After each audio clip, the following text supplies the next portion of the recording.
you when you dance, dance, dance. Feel good creeping up on you, so just dance, dance, dance. Come on, all those things I shouldn't do, but you dance, dance, dance. And ain't nobody leaving soon, so keep dancing. I can't stop it. Hello, welcome. Thank you guys so much for coming. Welcome to Stevenson Hall, live from Talon TV Studios. We're gonna have a great show. We appreciate you coming. Thank you so much. I know it's a hot day, but I appreciate you all coming today. Now, big show. We're gonna welcome the lovely and talented Elizabeth James on stage in a few minutes here. Big round of applause to Elizabeth James. That's right, second grade teacher, and he's off his bicycle today just to join us. Jason Scholes, big round of applause for Jason. Jason Scholes. Wow, it's a Thursday afternoon, and our audience here today is filled with well over 30 hardworking Nido teachers. Round of applause for the Nido teachers out there. Unbelievable. Thank you guys so much. Well, today we're going to kick off the deep dive into project-based learning. What is it? How does it fit into the Nido way of teaching and learning? We have lots of questions, and we're going to answer a lot of those. But I thought there's no better way to start a deep dive than to hear from the voices of the most important people on campus, the students. So put your hands together, and let's welcome 5 Nido Eagles. Come on in, guys. Come on in. So just dance, dance, dance. So just dance, dance, dance. Come on. Ooh, something magical. Welcome. Have a It's in seat. the air, it's in my blood. Fantastic. All right.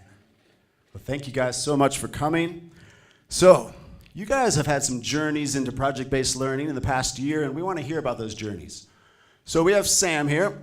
Sam is an 8th grader that has been involved with the City Design Project and the Human Dignity Public Service Announcement. Carmen, a 7th grader, she's been involved in the HERO Project, the Monotheism Book Project, and she's just begun the Global Issues Project. Eduardo there, can you raise your hand, Eduardo? 3rd grade, there he is. He's been involved in the makings of a memorable character and the Buoyancy Project. And we have 2 5th graders, Dell and Gabby.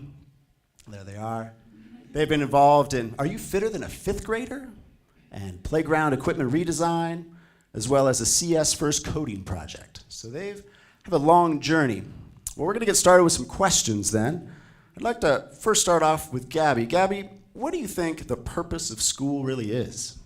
I think the purpose of school is, first of all, learning. Math, science, all of that is going to help you through life. And socializing, making new friends, being able to cooperate with them and empathize, learn about teamwork, and also have fun, because if you don't, it's going to be boring, and that's not the purpose of school. Well said, Gabby. Sam, do you want to add any to that, the purpose of school?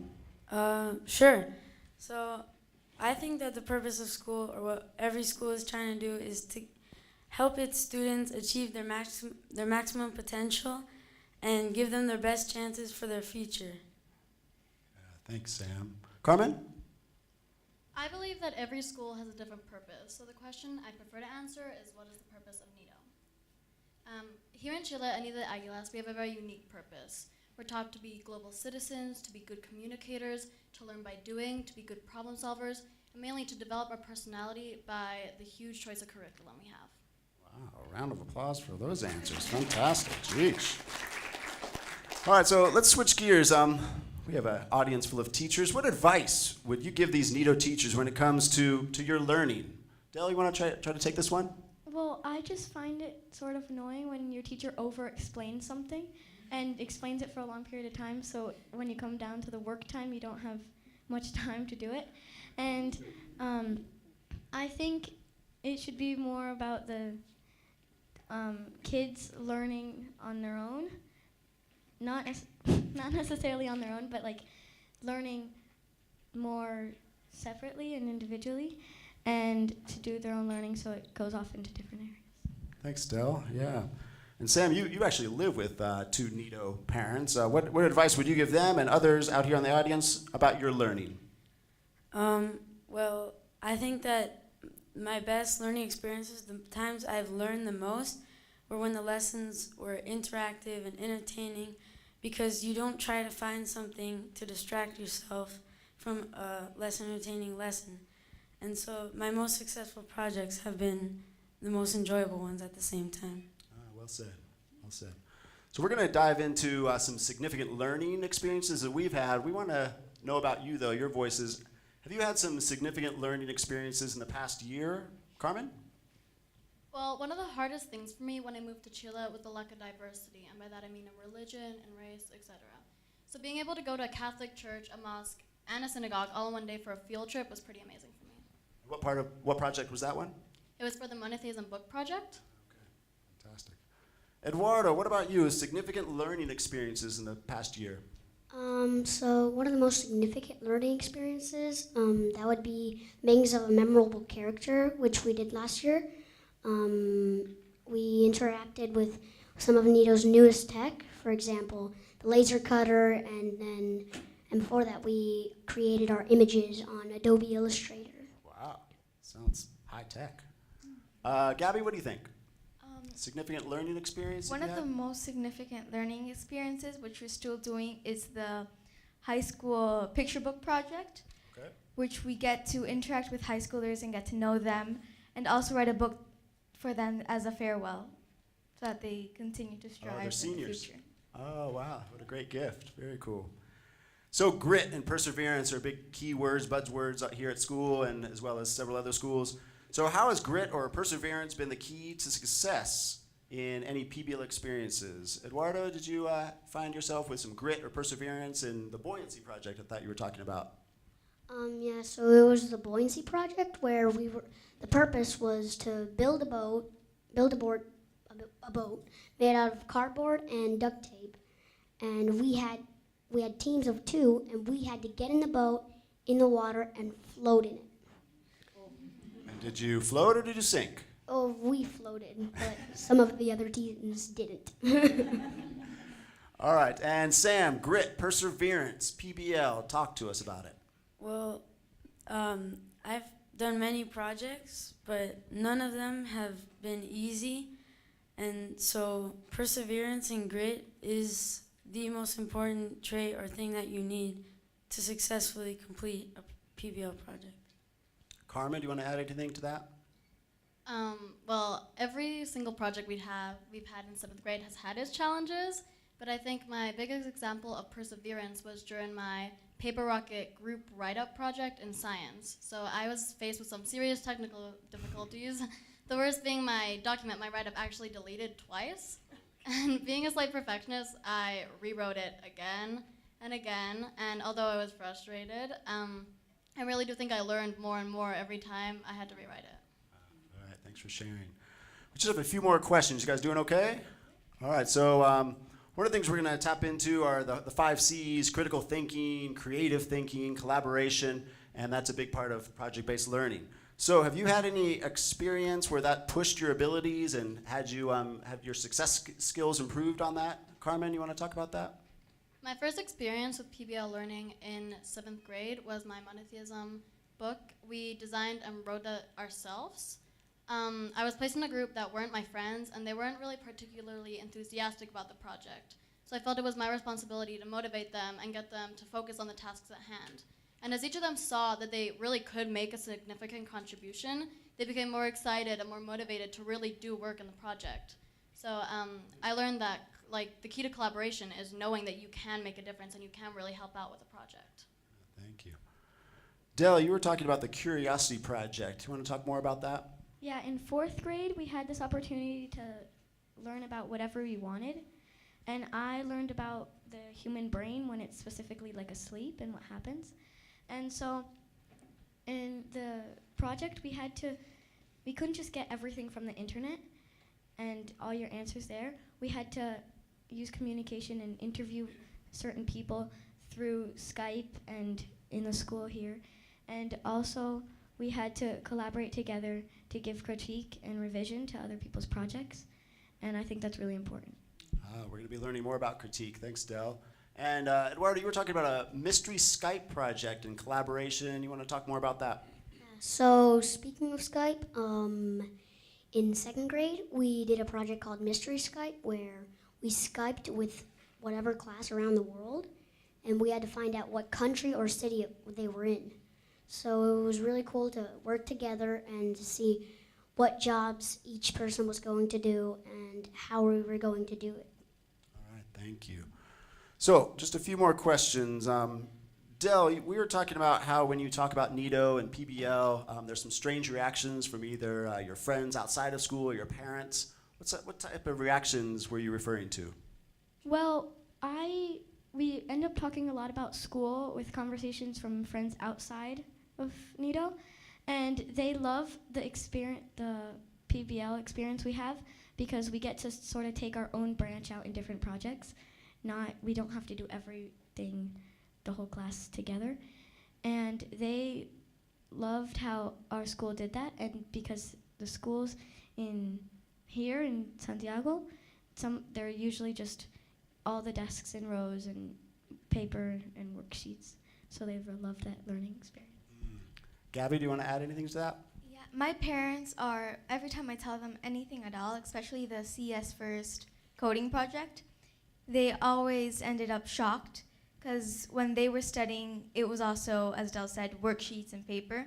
They never got to do anything with technology or learning different stuff, so they always get surprised and shocked, and they always want to learn more. Let's get these guys a round of applause. Thank you. Now, Gabby and Del brought up the family connection, and so we wanted to bring up Christina. Christina's a parent, a Nido parent. Come on up, Christina. We have some room for you. Gabby, do you mind sharing your mic? Christina is the mother of Pablo in 5th grade, and Laura in 7th grade. Yep. All right. So, Christina, can you describe the impact some of these projects have had on your children? It has been very, very interesting for me to see how the children, with all this project-based learning, they take what they learn into real life.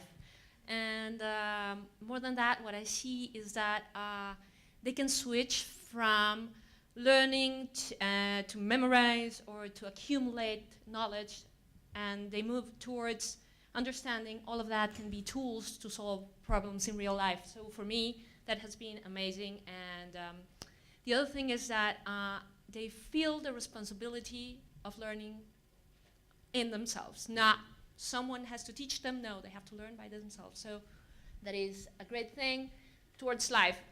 In my case, that happened at the university, not before. So to have that at, I don't know, 7, 8, 9 years, it's just wonderful.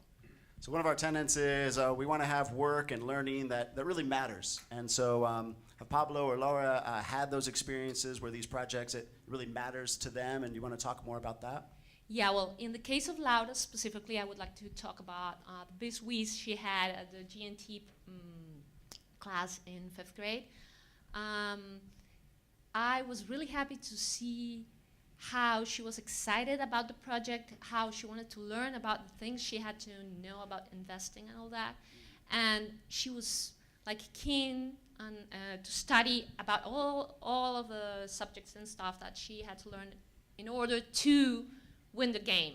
So it's not anymore about getting a grade, but just to learn and to meet a goal they were set to, and that was amazing. And in the case of, some other projects, but I can think of, what was the name? The equipment, playground equipment. Playground Yeah. system redesign? Yeah, so that was for Pablo last year, and the way they feel about getting to do something that helps the rest of the community, their peers, and they have to deliver something that their peers like and find useful. That's also a responsibility, and that is like, it's not the kind of problems we as adults would have exactly, but it's a perfect approach to what they will have to deal with when they're old. One last question. So We're trying to find just those most important outcomes when it comes to your children's school experience. And from the parent perspective, what would you say some of those most important outcomes would be from their experience here at Nido? I would say an approach to real life very early in their early years that is fantastic, because we as, and in general at school, we as international parents need to have kids that can solve problems, that can deal with changes, and of course it's important that they learn science and math and language arts and all that. That's really important, but it's also important that they learn to have tools to deal with everything they find in their way. Christina, thank you so much. Eduardo, Del, Gabby, Carmen, Sam, big round of applause for these guys. So we have one last surprise for you guys. We're going to end the show like Oprah does. We have gifts for everybody. We have, ladies and gentlemen, project-based learning binders for everybody. You get a binder. You get a binder. Everybody gets binder. Don't need no reason, don't be control. Thank you guys so much. No ceiling when I'm in my zone, 'cause I got